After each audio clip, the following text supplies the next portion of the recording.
एबे आंचलिक पाणीपाग विज्ञान केन्द्र पक्षर एक बड़ खबर अथवा पाणीपाग जनित एक विशेष सूचना सामना आसी। तो बर्तमान जहाँ सूचना मिली ओडिशा रे आगामी 3 दिन जाए वर्षार लगी रह ब्रेक 15 और 16 तारिख में बड़ वर्षार संभावना रही आंचलिक जलवायु केन्द्र पक्षर सतर्कता सूचना जारी कर तेबे आगामी दिन में ओडिशार प्रबल अतिप्रबल मात्रा वर्षार संभावना रही बेले 3 दिन पर अधिक वर्षा वर्षार संभावना रही बिजुली घड़घड़ी सहित वर्षा को नहीं सतर्क सूचना जारी कर आंचलिक पाणीपाग विज्ञान केन्द्र। तेबे आगामी दिन में ओडिशा रे केउ सब जिले में अधिक मात्रा वर्षार संभावना रही ताने वीडियो संपूर्ण अपडेट पाइपर। ता पूर्व वीडियो को लाइक करंतु, चैनल को सब्सक्राइब करी पाखर थिबा बेल आइकन को दबाई ऑल नोटिफिकेशन उपरे ऑन कर रखंतु जाफल न्यूज रिलेटेड लेटेस्ट वीडियो अथवा पाणीपाग जनित संपूर्ण सूचना हम चैनल रे आपण पाई परिबे। ताले लेट न करी चलंतु खबर उपरे नजर पकाइबा। तो वर्तमान जहाँ सूचना मिली घूर्णिबलय सह मौसमी सक्रियता को नहीं राज्य में केतेक स्थान में वर्षा जारी रही।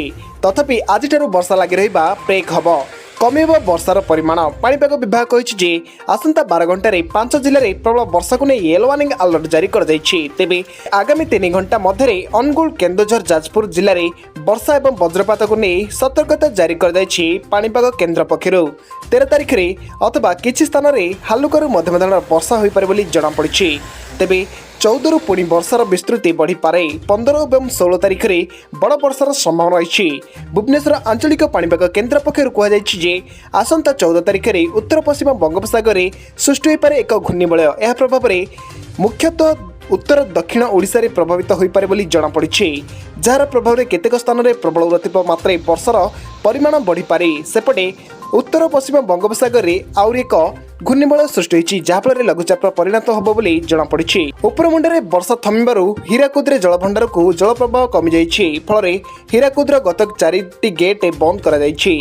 एथिपई आपण माने अलर्ट रुहंतु। तेबे ओडिशा रे आगामी दिन में अधिक मात्रा वर्षार संभावना रही बेले आगामी 3 दिन पर ओडिशा रे अधिक मात्रा वर्षा और वज्रपात संभावना रही। तेबे आपण माने अलर्ट रुहंतु।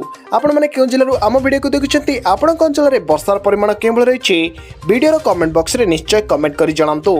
तो यह आज मुख्य खबर। जदि वीडियोटी आपको भल लगी है वीडियो को लाइक करूँ, सांगसाथी मान सहित वीडियोटी को अधिक मात्रा व्हाट्सएप जरिए शेयर करूँ। जदि आम चैनल आप प्रथम थर चैनल वीडियो देखुंत चैनल टी सब्सक्राइब कर पाखर बेल आइकन को दबाई ऑल नोटिफिकेशन उपरे ऑन कर रखंतु जाफल न्यूज रिलेटेड लेटेस्ट वीडियो अथवा पाणीपाग जनित संपूर्ण सूचना आम चैनल आप पाई परिबे। ब्यूरो रिपोर्ट मिलन ओडिशा।